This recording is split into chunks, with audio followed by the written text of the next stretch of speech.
You know, that is it with people. I mean, all they're doing is removing money for our own public services. And they're creating a blame culture, as in there was somebody to blame. Well, to be perfectly honest with you, I think a worldwide pandemic, unless we can find the idiot that blooming dropped the test tube, then there's nobody to blame. Yeah. People I would be angry at are people that ignored the advice that was coming out. The people that I saw walking into the co-op up the road from me without a face mask at a time when we were told clearly wear a face mask. And I had words with a couple of them. You know, there was a guy offering to woman knock my head off, and I just stood my ground and said, "Listen, it's people like you that are causing deaths." They walked out. They were contributing to it, David. I wouldn't say we're causing it. Contributing to it. A lot of people got COVID and lived through it quite well. Yeah. But contributing, I just don't get it. Yeah, I know. As I say, I'll wait in Lord Blainsford or whatever his bloody name is, giving Sarah and I a call so that we can have a wee chat with him at our convenience, not his. Yeah, exactly. we a different type of bereaved family. Here's another cracker this morning. This morning, somebody decided to misconstrue what I was saying about Keith Brown. People seem to think I was angry at him wanting to come down the side of the Westminster plebiscite election. No, that wasn't it. It was the idea that we shouldn't have a Scottish election because of a cost of living crisis that was made in Westminster. I clearly said that. Yeah, I've got some bampots saying that you shouldn't have joined the SNP because Davy says Keith Brown's rang. What the hell's that all about? I didn't say he was rang. This is a debate we've got to have. We really need to have this debate before we have a special conference. We're going to have a bloody vote on it, I would hope. I would love to know if there's anybody out there that's an SNP member that has never disagreed with the party. I'm not disagreeing with the party. I'm disagreeing with his idea that we shouldn't have an election because of a cost of living crisis, which is going to be a depression. No a recession, a depression. I'm not saying you are, but I'm saying that even being an SNP member, I disagree with them at times. I don't agree with everything they do. You know, so there you go. Hi, Margaret, Lenny, Mr. Robert. Who are they? How did they get in? Who opened that lucky door? Somebody must have pressed the button. You know what it's been? This blood, you see this mouse of mine, if I leave it inactive, I've got to click left mouse left click it to get the mouse moving again. Anyway, somebody seems to think that I'm no down on him about the idea that he doesn't fancy a Scottish election. I'm down on him because he doesn't fancy the idea right now because a cost of living crisis being created in Westminster that's going to kill thousands and thousands of our citizens. This is a great time to have an election, a plebiscite election. And if a Scottish plebiscite election is the quickest way to do it, then it should be. It's a debate we have to have. In fact, I believe the wee Ginger Doug's just put a piece out on it and all, that this is a debate we have to have. And nice. I was angry with him. I was angry with the stupid notion that we can't have a Scottish election because of the cost of living crisis created in Westminster. I said that, but people must have picked me up, right? Because this isn't a recession we're going into, David. You and I know this is going to be a depression. The OBR says 15 years at least. Jacob Rees-Mogg says 50. Yeah. It was particularly heartening to hear Angus Brendan McNeil being interviewed by someone else. I think it was Scottish Independence. And he was saying that during the week he'd been quizzed by a few of his his colleagues sitting on the SNP benches. So let's face it, guys, the SNP have only just started considering the plebiscite election. It was thrown away due to, dare I say, certain members of the SNP membership who were considering it as a Nazi solution, right? Because it was used by Hitler it's a political thing. A plebiscite election is just an election, standard election, where you ask people a particular question. And if they answer yes to that question by voting for you, then that makes it go, right? I still think there'll be a referendum. Well, David, I hope you're right. I really do. But I think and the reason why I say that is because anger's grown in Scotland and Wales because of this EU law reform bill. Yeah. And they don't have consent for this bill for Wales and Scotland for good reason, because it's going to give these ministers extreme powers. Yeah. Extreme powers. And the other thing is, I don't know if our viewers or you are, you know, they don't actually know what laws are EU laws and what ones are no. They never kept track of them. They never thought they'd leave the EU. Every single department needs to draft in legal experts to go through and see which EU laws, all 150,000 of them, are actually applying to that department. And then, of course, there's the throwing away of employment rights and all that, and there's 150,000 EU laws to be reformed.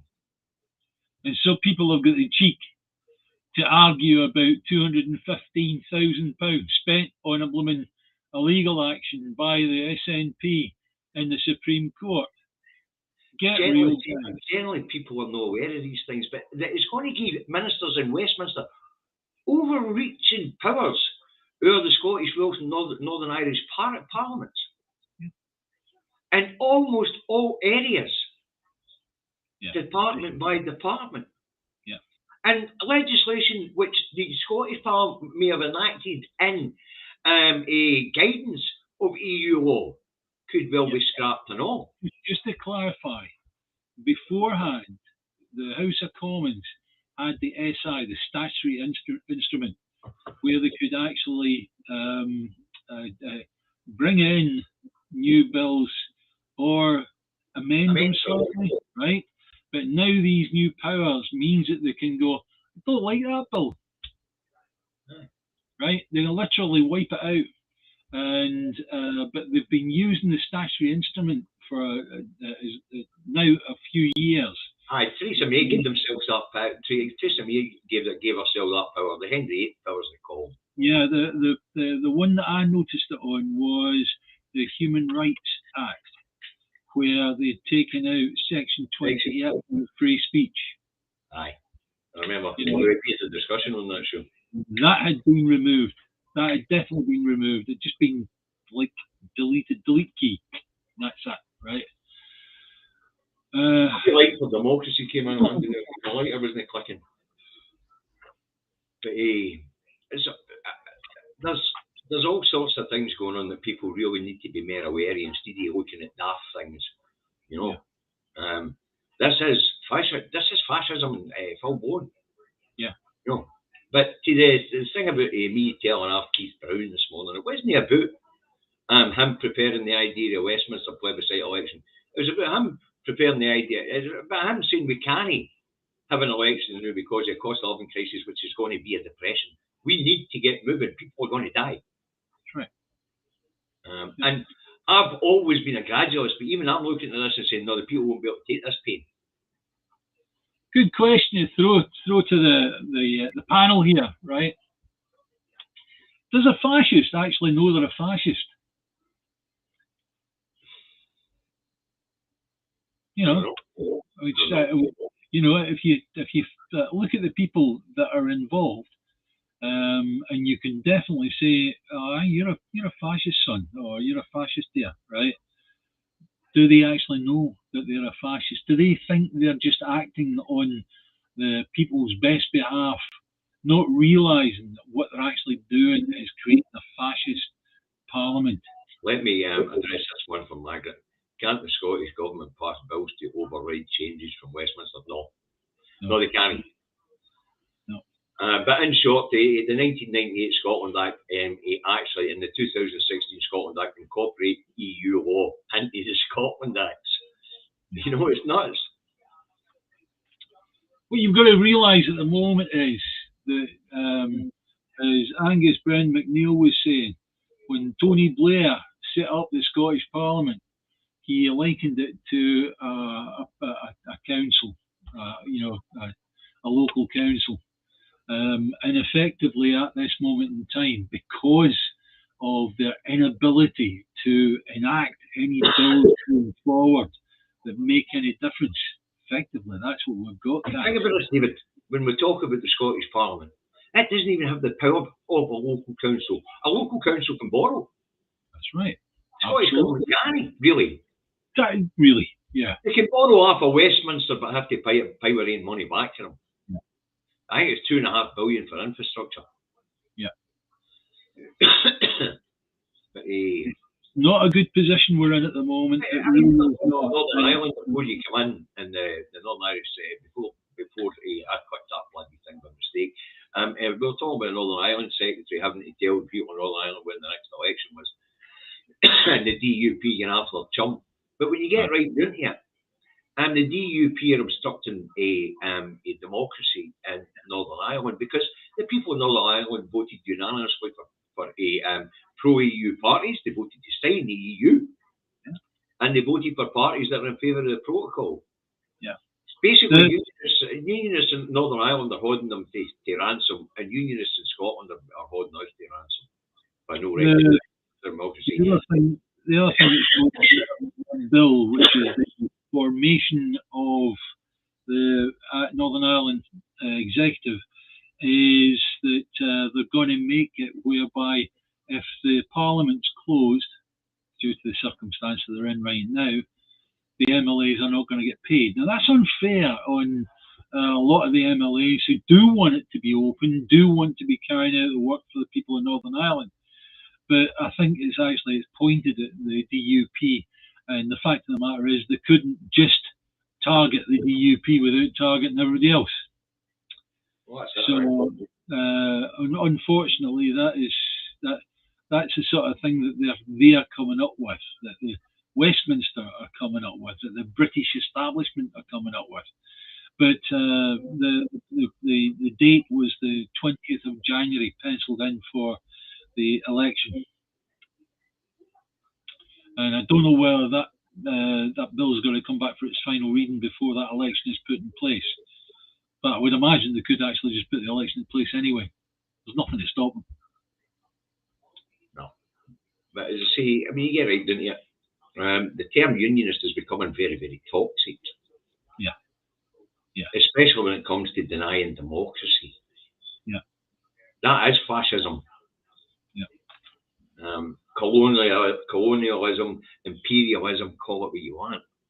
Stephen Charlton's put up one that said if the DUP keep refusing to take their seats in Stormont, would that not be seen as a violation of the Good Friday Agreement?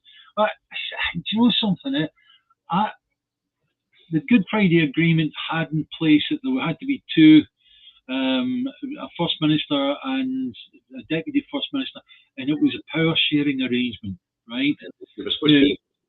If the DUP refused to take their seats, does that stop Stormont from sitting? Yes. I really don't. No, do you think that's how it works, David? Because the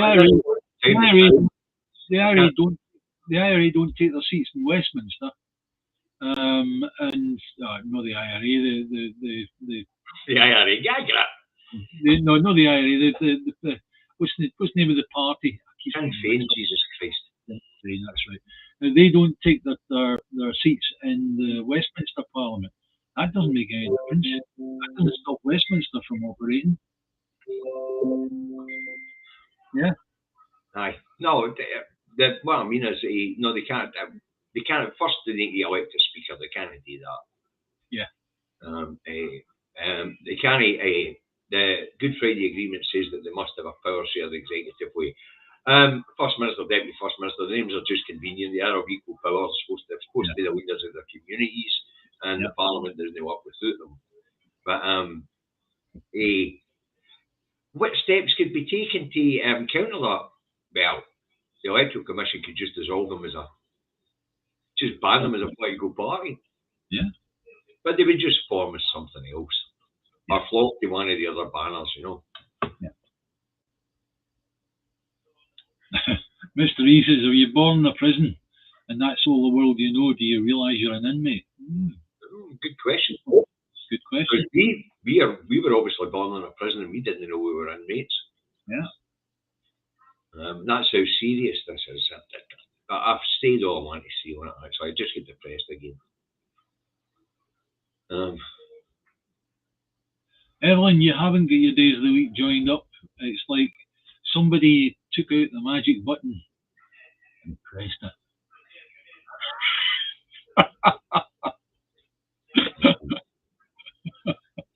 I'm glad I got a chance to clear up this thing with Keith Brown, because if he's watching, I wasn't having a go at him for preferring a Westminster plebiscite. Because let's face it, there are some of us who think that Scotland's going to have to take this pain coming down the road.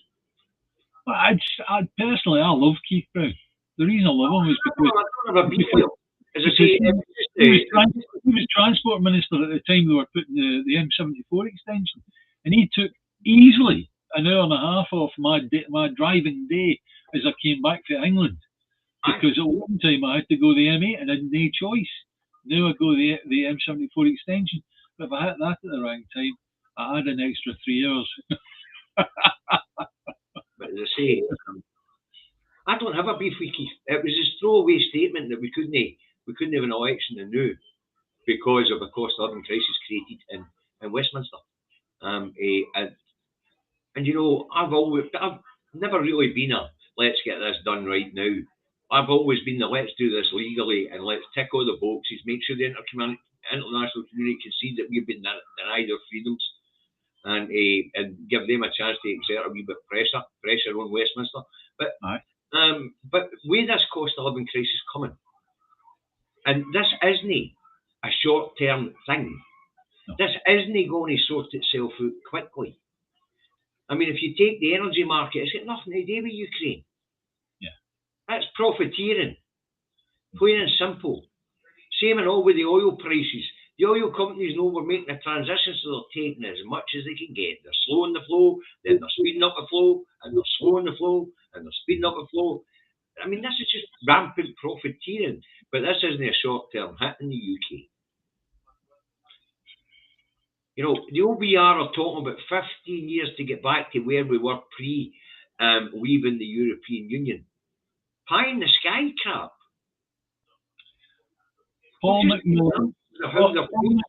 David, Paul McMillan put up a post there. What did you both think of Alistair Jack's duck statement? If it walks like a duck, it's a duck. So who decides what's a duck, Mr. Jack? 5 mandates and 5 refusals, and we're not oppressed. Yeah. Election just been. Majority MSPs for an independence referendum on the majority vote. If that's no a feckin' duck, if we're looking for duck similarities, then what is a bloody duck? Crispy duck. I quite like crispy duck. I hope you've got a big fleet of boats if you want to try that. Stop the oil from moving. You better have a big axe for the pipes that are under there and all. That's going to be a bloody mess. We need them pipes, Ronnie. We do need them pipes, because my suggestion is that when all this is said and done and Scotland becomes an independent nation, that we actually buy each of the used up rigs for £1 each, and we load them with wind turbines and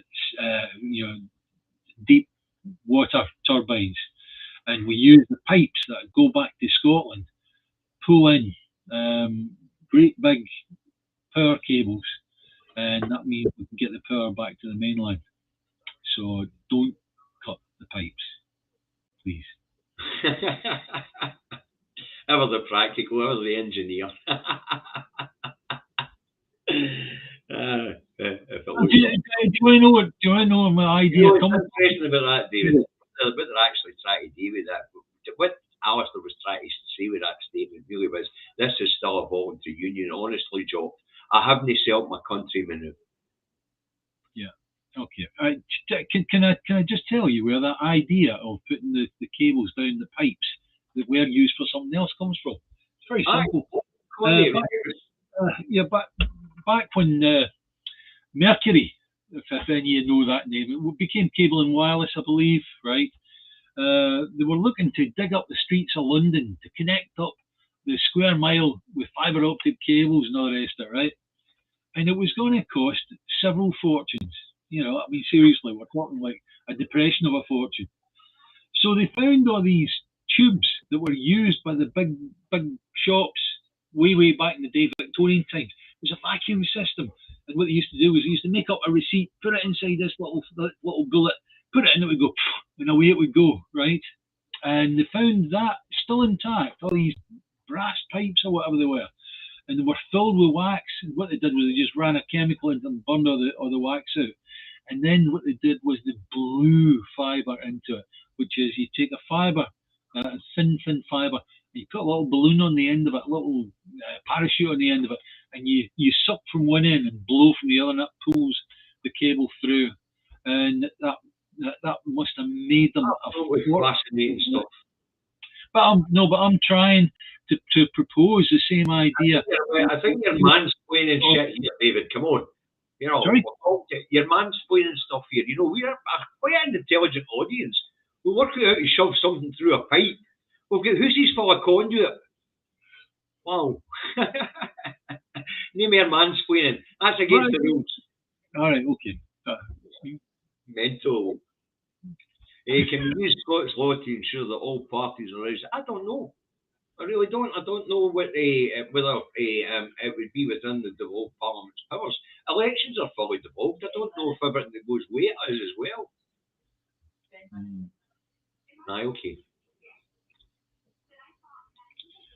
Okay. But I mean, if we want to get back to the substance of what the Scotland Act did and what the Supreme Court said, the substance of it was Scotland can't leave the Union because it would upset its economic and defensive security. Yeah. So because some other country's going to feel insecure, we can't make ourselves secure and take our independence. And they used the Scotland Act to basically steal our sovereignty. And then we can actually quote the words of the then Justice Minister, who said it's unconscionable to consider being part of a union, not being able to leave. That's just wrong. That's just wrong. It's not a union, it's a colony. It's a prison. Yeah, that's right. This conduit, not too many grooves on it. I'll take that one under advisement, Fiona. Explaining how to put stuff through a pipe, all right? Told you, throw away the key. There we are. Apart seriously, I have to learn not to mansplain things as well. I generally talk about laws and things like that.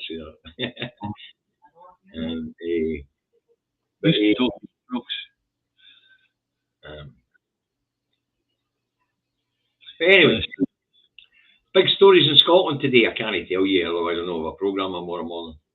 Yeah, to be honest with you, the intention was really not to come online, but I tell you, this stupid thing. Look, I'm trying to move my mouse and do nothing. I've got to press left quick to get it going again. It must have been up there the go live button. There's the magic button. Look, yeah, it is. I can't because that's no turning like half. Only I can do that.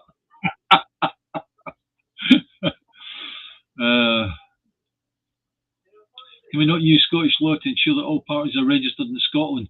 If Westminster refuses, the SNP can refuse to let them take a seat in the Scottish Parliament. Do you want to know something, Paul? I agree with you. I agree with the idea of that, in that the fact that we've got the Labour Party not registered as a separate party, and Scottish Labour are not registered as a separate party in Scotland.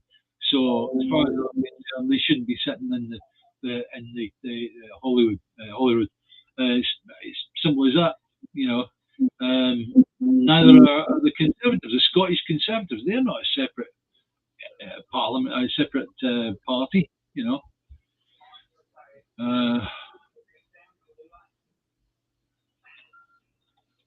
And Sean says Sarah's right, I have to stop mansplaining stuff. Lord Mackenzie says, welcome to the Hotel Caledonia. Aye, Hotel Caledonia. So, I mean, you think about that, and then you think about the 2003 Terrorist Act, and then the Internal Security Bill, and you realise that all these other bills have been taken into consideration with the Supreme Court, when actually we should only be dealing with Scots law. Yeah. Oh. Ah, but your wife. Yeah, it is. Swipe down to decline. Sorry, Head. Right. Hey, so, is there any, Margaret, there isn't much chance of challenging it, because what they basically said, and this bit was a doozy, and I've watched it a good few times now. What they said is Scotland isn't oppressed and isn't a colony. Yeah. The next line was the best line. So don't fulfil the criteria for the right to self-determination. We don't fulfil the criteria for the right to self-determination, making us subhumans. Yeah. You can watch it again. You can read the transcript. Yeah. I do believe that the Good Law Project are considering taking action against the. They're thinking of challenging it, aye. As far as I know. Because basically what Lord Reid said didn't make any bloody sense. We're not allowed to leave the Union because it was upset England's finances. Yeah. Wow. Or our UK's finances. Wow. Paul McMillan's put up a wee comment I think we should bring up.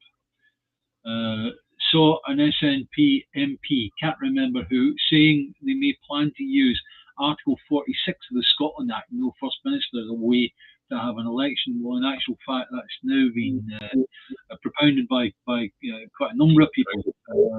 And first off, you should look at Article 3 of the Scotland Act 1998, and then look at Article 46, which talks of the First Minister, or the election of the First Minister. The idea is that if the First Minister were to resign and no replacement was brought in place within 28 days, then the Speaker of Holyrood would have no choice but to run an election 28 days after that. But the problem there is, that's what Keith Brown said. We can't know who a First Minister at this point in time. We don't have a First Minister, still have other Cabinet Ministers to run the departments, as far as I'm aware. And Nicola will still be sitting in the Parliament. Yeah. She's only resigning as First Minister. She wouldn't be resigning as an MSP. And after the election, she'd be re-elected as First Minister anyway. With a mandate to tell Westminster that they're starting negotiations. And at that point, they'll have made a declaration. We'll see if the international community is going to accept the plebiscite election as a legal route out of this bloody union. Well,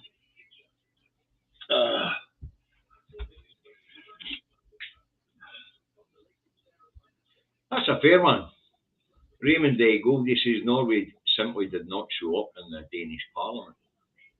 Yeah.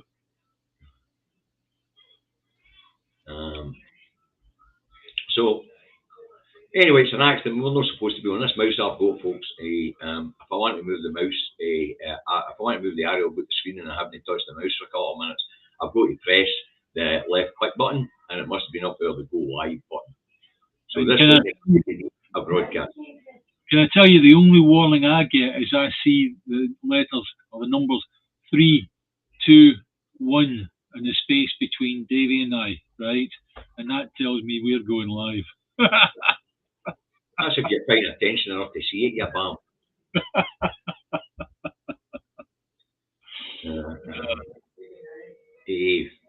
Right, apparently I need to piss off. I've got a dog to walk and I've got the work to go to.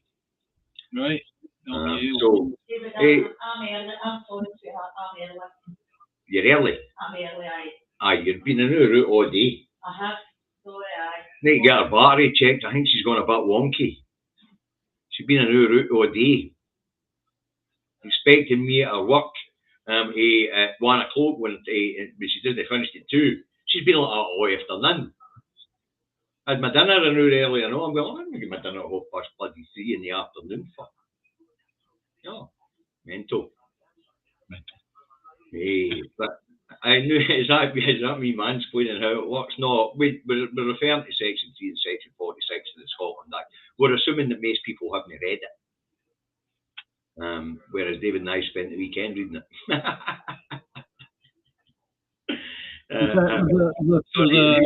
Again, there's an American president that brought out a saying about that. He said, if you're explaining, you're losing.